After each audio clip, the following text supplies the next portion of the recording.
Hello students. तो आज हम करेंगे आपका D triple S B 2021 male maths TGT का सॉल्यूशन। तो देखते हैं पहला क्वेश्चन।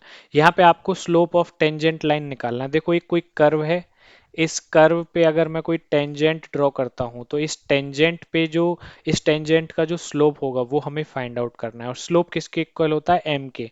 और एम क्या होता है? D y by d x. तो जो ये कर्व है, हम इस कर्व को C1 लेट कर लेते हैं। इस कर्व C1 की जो इक्वेशन है आपको क्वेश्चन में गिवन है, तो इसकी इक्वेशन है x y cube minus y x cube is equal to 2। तो अब इसमें हमें क्या करना है? D y by d x निकालना है। तो differentiating both sides with respect to x, तो इसमें चेन रूल लग जाएगा, प्रोडक्ट रूल। तो x as it is, y cube का 3y² d y by d x, और y cube as it is, x का एक्स ही रहेगा। और ये माइनस में है पूरा, तो y as it is 3x² plus में x cube as it is, और y का क्या आ जाएगा? D y by d x. Right hand side में क्या बन जाएगा? जीरो, क्योंकि कांस्टेंट टर्म का जो डिफरेंशिएशन होता है वो जीरो होता है। अब यहाँ पे हमें आगे इसको सॉल्व करने की जरूरत नहीं है, हमें इस पॉइंट पे पूछा 1, -1 पे। तो अब हम यहाँ पे क्या करेंगे? x की वैल्यू 1 और y की वैल्यू -1 पुट कर देंगे बस। तो x की वैल्यू 1, y की -1, तो ये तो 3 बचा है यहाँ पे, तो 3 d y by d x आ जाएगा यहाँ पे। प्लस y का क्यूब करेंगे तो कितना आ जाएगा? -1 का क्यूब -1 ही आ जाएगा।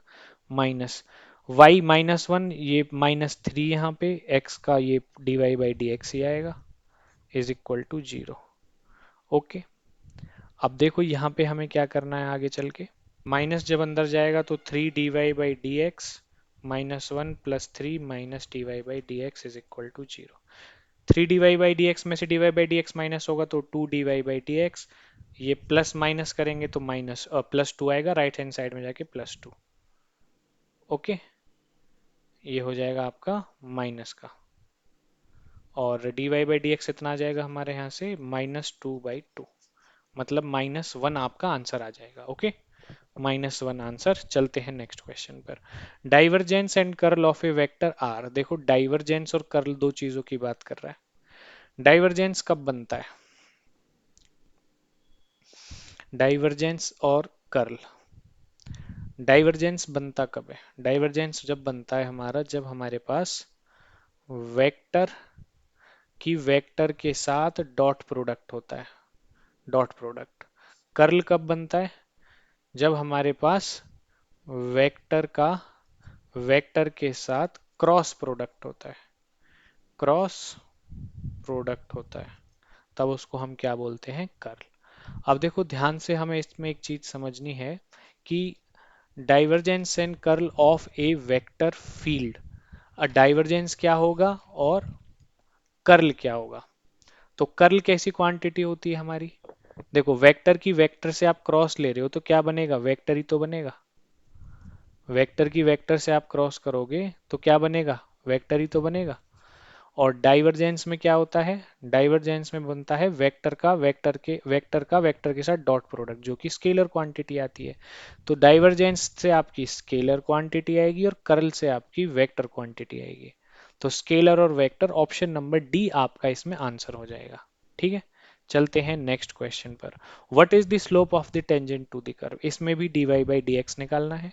तो पहले देखो मैं क्या करता हूँ, जो क्वेश्चन है उसी को लिख लूंगा। 4x/x² प्लस 1 क्रॉस मल्टीप्लाई कर देंगे तो ये आ जाएगा x² plus 1 is equal to 4x। अब इसमें प्रोडक्ट रूल लगा के डिफरेंशिएशन कर देंगे बोथ साइड्स। तो dy by d x, x² plus 1 as it is, फिर plus y as it is 2x आ गया, x² प्लस 1 का डिफरेंशिएशन 4x का 4। अब इसमें dy बाई डी एक्स की वैल्यू निकालनी है इस पॉइंट पर, बस आगे सॉल्व नहीं करना। x की वैल्यू 0, y की वैल्यू 0 पुट कर दो। dy बाई डी एक्स, यहाँ पे x की वैल्यू 0 करेंगे तो ये तो 1 ही रह जाएगा, y की वैल्यू 0 तो पूरा 0, राइट साइड में 4। तो dy बाई डी एक्स की वैल्यू कितनी आ गई? 4। और यही हमारा क्या हो जाएगा? आंसर। तो option number C will be the correct answer. चलते हैं नेक्स्ट क्वेश्चन में। Which of the following characteristic is included in the study of general procedure for tracing the algebraic curve. देखो एल्जेब्रिक कर्व जो होता है वो symmetric भी हो सकता है। जैसे मान के चलो मैंने ऐसे एक कर्व ड्रॉ किया, तो ऐसे नहीं बोल देते हैं कि ये एक्स एक्सिस की सिमेट्रिक है, या वाई एक्सिस की सिमेट्रिक है, तो सिमेट्री तो बिल्कुल हो सकती है, कोई दिक्कत नहीं है, ठीक है। ऑर्थोगोनलिटी और tangents to the curve at the origin, अगर मैं इसका इस कर्व का टेंजेंट बनाऊं तो ये टेंजेंट भी ओरिजिन से जा रहा है, तो ये भी पॉसिबल है। तो 1 और 3 तो पॉसिबल है। अब आ जाते हैं ऑर्थोगोनैलिटी। देखो एक ही कर्व कि ऑर्थोगोनैलिटी का मतलब क्या होता है? ऑर्थोगोनैलिटी का मतलब होता है कि पहले एक कर्व है, उस कर्व का टेंजेंट है, उस टेंजेंट का एक नॉर्मल होता है जिसको मैं नॉर्मल n1 बोल देता हूँ। और ये नॉर्मल ही डिसाइड करता है कि ये कर्व किसी दूसरे कर्व के ऑर्थोगोनल या फिर परपेंडिकुलर है या नहीं।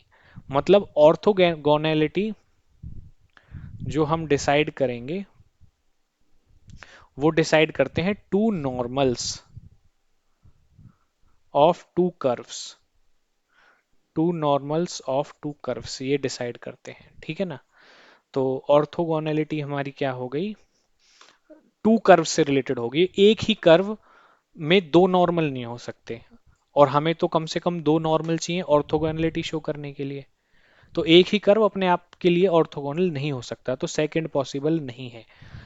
इंक्लूडेड इन द इंक्लूडेड वाले कौन कौन से हो गए? फर्स्ट और थ्री। तो ऑप्शन नंबर डी आपका करेक्ट हो जाएगा, सेकंड वाला आपका रॉन्ग हो जाएगा।